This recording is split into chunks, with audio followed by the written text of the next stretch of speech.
Esse é o podcast do canal Contextos Bíblicos. Eu sou Rodrigo Galiza, historiador do judaísmo e cristianismo antigo. Por anos fui editor de resenhas críticas do periódico acadêmico Andrews University Seminary Studies, e aqui nessa seção do podcast eu resumo para você pesquisas sobre assuntos relacionados à Bíblia.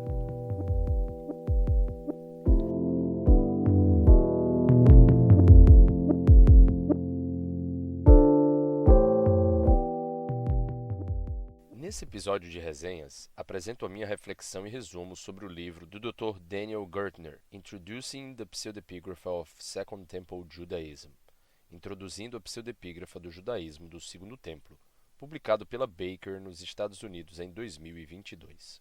Desde a descoberta dos manuscritos do Mar Morto, estudiosos da Bíblia têm se envolvido cada vez mais com os documentos judaico-cristãos antigos que não foram incluídos nos cânones bíblicos. Textos como o Livro de Jubileus, os Testamentos dos Patriarcas e os livros de Enoque, embora previamente conhecido, tornaram-se mais relevantes para o estudo do Novo Testamento e, consequentemente, do judaísmo primitivo, porque agora temos evidências manuscritas de sua transmissão nos primórdios do judaísmo rabínico e do cristianismo. Atualmente, é amplamente reconhecido pelos estudiosos que esses textos são de uma suma importância para a compreensão da vida e das ideias dessas tradições religiosas. Está se tornando prática comum em seminários e programas religiosos do judaísmo e cristianismo oferecer cursos sobre o judaísmo do Segundo Templo e sua literatura. Nesse ambiente atual, a introdução de Gertner se torna um ótimo recurso para um novato na área,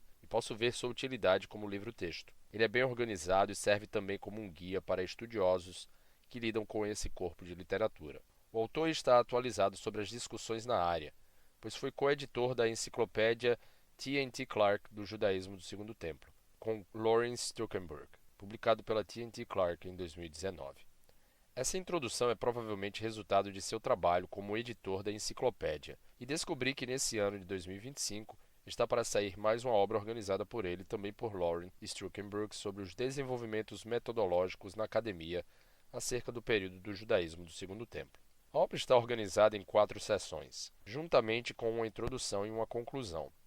Na introdução, Gertner explica a justificativa para a organização do livro e o motivo da seleção das obras que escolheu incluir. Ele também aborda questões metodológicas, como a definição dos pseudepígrafos, o seu papel na história do judaísmo antigo e a sua apropriação pelos cristãos. E na conclusão ele resume todas as obras discutidas nas 4 seções, destacando temas das obras selecionadas, indicando que a religiosidade israelita era diversa em suas crenças e expressões dessas crenças. Achei a conclusão uma ótima sinopse das obras não canônicas relevantes no judaísmo antigo. Mas como esse livro é uma introdução e uma obra de referência, achei útil ler a conclusão logo após a introdução. Acho que seria melhor lê-los lado a lado como ensaios introdutórios antes de abordar a sinopse da literatura antiga que Gertner faz nas 4 seções do livro, que servem como a parte principal desta obra de referência. As 4 seções baseiam-se em diferentes gêneros da chamada coleção pseudepígrafa. Primeiro, Apocalipse. Segundo, Testamentos e textos relacionados. Terceiro, lendas e expansões das tradições bíblicas. E quarto, Salmos, literatura sapiencial e orações. Semelhante a obras como The Jewish Pseudepigrapha, An Introduction to the Literature of the Second Temple Period, a pseudepígrafa judaica publicada pela Fortress em 2015, de Susan Docherty, mas com algumas pequenas diferenças, a introdução de Gertner organiza os pseudepígrafos por gênero. Essa abordagem evidencia a influência da coleção inglesa dessa literatura, The Old Testament Pseudepigrapha, de James Charlesworth, organizada em 2 volumes e publicada originalmente na década de 80 pela Doubleday e agora pela Yale University Press, que sugeriu tal organização em vez de uma ordem cronológica. Gertner segue esse método, embora argumente que sua seleção final foi baseada na cronologia das obras datadas até o início do século II depois de Cristo. Gertner limitou sua discussão a 4 categorias amplamente aceitas, embora reconheça os desafios de atribuir um rótulo a esses tipos antigos de literatura, visto que algumas obras podem ser incluídas em 2 delas, dependendo de como são definidas. Portanto, Deve-se notar, para aqueles não familiarizados com o debate acadêmico, que não há um consenso universal sobre a data original, proveniência e como classificar essas obras com base no gênero, como se pode verificar ao comparar essas obras com as coleções pseudepígrafas já mencionadas de Docherty e Charlesworth. Em cada seção, ele prioriza obras que podem ser, em sua opinião, datadas com segurança antes da revolta de Bar Kokhba e produzidas por judeus e não por cristãos.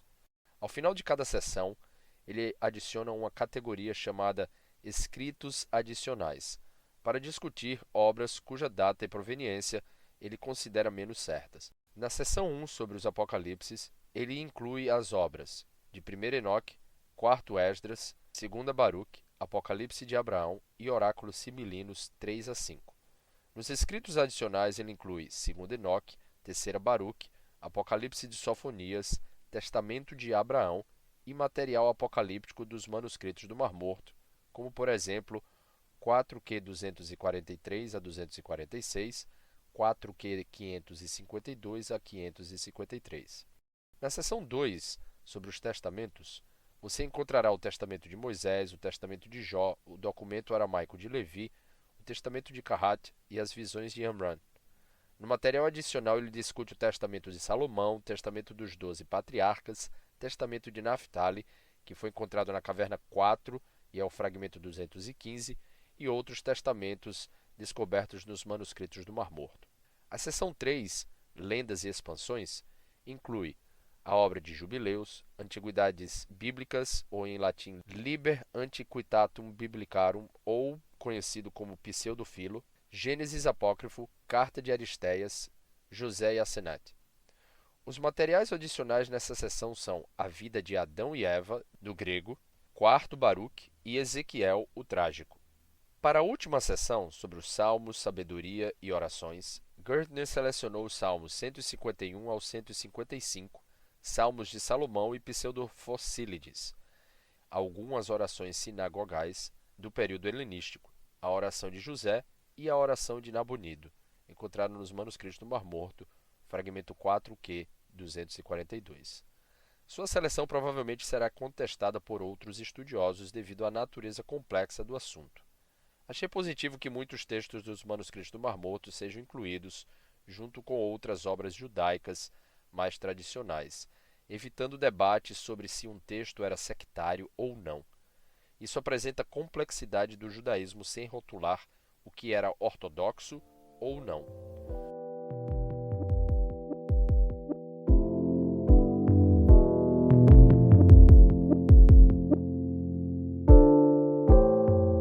O que eu não entendi em sua organização é porque os manuscritos do Mar Morto foram incluídos principalmente na categoria de escritos adicionais, embora suas origens geográficas e cronológicas sejam bem definidas e as mais antigas e confiáveis que temos de todas as obras dos chamados pseudepígrafos. Para as principais obras de cada seção, o resumo de Gertner segue este esquema. Primeiro, uma introdução. Segundo, idiomas e manuscritos. Terceiro, sua origem. Quarto, a data. Quinto, seu conteúdo. Sexto, questões críticas. Sétimo, contribuição e contexto. Oitavo, propósito. E nono, história da recepção. Essas categorias não são aplicadas consistentemente a todas as obras. Para o Testamento de Kahat e a Visão de Amram, a seção Origem e Propósito se enquadram em um subtítulo, assim como Idioma, Data e Manuscrito, ou Manuscrito, Idioma e Data. Enquanto no documento Levi em aramaico, Gertner combina data, origem e propósito em um subtítulo. Ele também não discute o propósito dos Salmos de Salomão ou a história da recepção dos oráculos sibilinos, do Gênesis Apócrifo ou dos Salmos 151 ao 155. Embora possa haver uma boa razão para essa decisão, ficaria melhor se o livro tivesse seguido a mesma estrutura do começo ao fim. Se as categorias não se aplicassem a uma determinada literatura, uma declaração de esclarecimento seria o suficiente. Gardner optou por discutir as obras encontradas na seção Escritos Adicionais de forma diferente. As seções são intituladas, primeiro, Introdução, segundo, Conteúdo, terceiro, Contribuição e quarto, Texto e Origem. Mas, novamente, a organização não é consistente. Na descrição dos testemunhos dos 12 patriarcas, por exemplo, a discussão sobre contribuição, texto e origem está sobre o mesmo subtítulo. E para a seção sobre o material apocalíptico dos manuscritos do Mar Morto, não há subtítulos, mas obras individuais dessa coleção são brevemente discutidas. Esses podem ser pequenos detalhes sobre o design que certamente não afetam o excelente conteúdo do livro, mas como uma obra de referência, o que eu acho que é, teria sido bom ser consistente nesses subtítulos e divisões para que o pesquisador soubesse exatamente o que esperar ao consultar o resumo de Gertner de cada livro.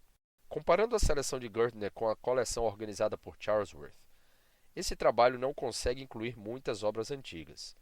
O motivo é a sua metodologia. Enquanto Charlesworth tentou reunir o máximo possível da literatura usada por judeus e cristãos e manter algum tipo de relação com o cânon da Bíblia hebraica, Gertner preferiu pecar por excesso de cautela e limitou sua seleção ao que considerou ser de origem judaica e datada antes do segundo século depois da Era Comum ou depois de Jesus.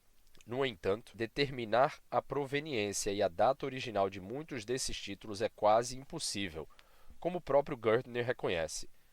Isso ocorre porque a maioria de seus manuscritos mais antigos são do período medieval e posterior, e a maioria deles foi preservada por cristãos. A escolha de palavras de Gertner ao longo do livro, como geralmente, talvez, poderia ter, sugere, muito provavelmente, indica o nível de incerteza encontrado nos estudos sobre essa delicada questão de proveniência e identidade da pseudepígrafa.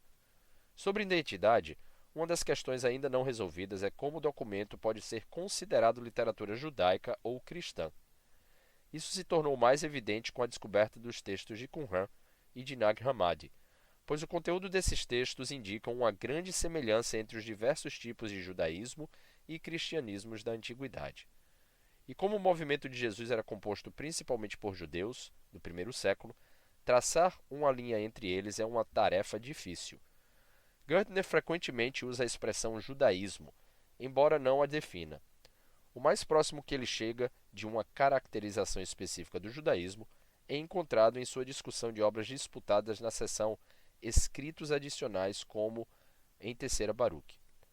Ele afirma que o autor desse Apocalipse, embora judeu, tinha, abro aspas, pouco interesse em características distintivas do judaísmo, como a circuncisão, a idolatria, a observância do sábado ou a adoração no templo. Fecho aspas. Citação da página 147. E em sua discussão sobre o Apocalipse de Sofonias, Gardner escreve que o Apocalipse, abro aspas, contém elementos do judaísmo, como julgamento pelo pecado, oração, vida após a morte, que não contém nada distintamente cristão. Fecho aspas. Citação da página 151. No entanto, a adoração do templo não estava mais disponível para judeus e cristãos após o ano 70, depois da Era Comum. A maioria dos cristãos oravam com as palavras dos Salmos de forma semelhante a outros judeus e acreditavam na vida após a morte e no julgamento divino pelo pecado. Muitos cristãos observavam o sábado e eram contra a idolatria, e alguns até mesmo defendiam a circuncisão. Com base apenas nessas caracterizações do judaísmo e do cristianismo, não fica claro por que obras como essas, a de Terceira Baruque ou o Apocalipse de Sofonias, seriam contestadas como judaicas. E em muitos exemplos é incerto se uma obra dos chamados pseudoepígrafos judaicos foi modificada por cristãos que transformaram esses textos em textos cristãos. Presumo que as disputas sobre a proveniência dessas obras e a definição do judaísmo e do cristianismo antigo continuarão nos estudos acadêmicos e, é claro, influenciarão a forma como esses escritos antigos serão compreendidos.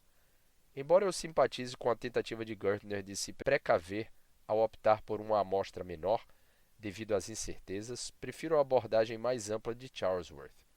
Portanto, para aqueles que buscam uma seleção maior de possíveis escritos judaicos antigos, os 2 volumes de Charlesworth, The Old Testament Pseudepigrapha, e os volumes de Richard Bauckham e James Davila, Old Testament Pseudepigrapha More Non-Canonical Scriptures, publicada pela Eerdmans, continuam sendo as referências preferidas, pois também contém as traduções desses textos antigos, juntamente com comentários introdutórios. O valor da introdução de Gertner reside no fato de oferecer, em um relativamente pequeno volume, o resumo de pseudepígrafos judaicos mais relevantes organizados de forma fácil de consultar. Essa obra é atualizada e destaca, sem dúvida, as questões mais importantes para pesquisas futuras sobre a pseudepígrafa.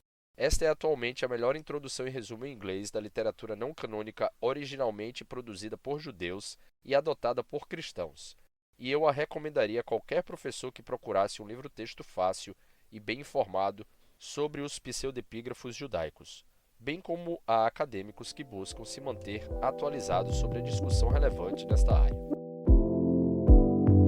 Se você quiser ler o original em inglês dessa resenha, acesse o link na descrição desse podcast, ou procure no site do Andrews University Seminary Studies. Se quiser aprender mais sobre esse e outros assuntos, inscreva-se no canal Contextos Bíblicos, no YouTube, Instagram e Spotify. Acompanhe as novidades sobre cursos online e os tours de 2026 para Israel e a Europa no www.contextosbiblicos.com. Compartilhe o conteúdo e se tiver alguma dúvida, escreva nos comentários. Até a próxima resenha.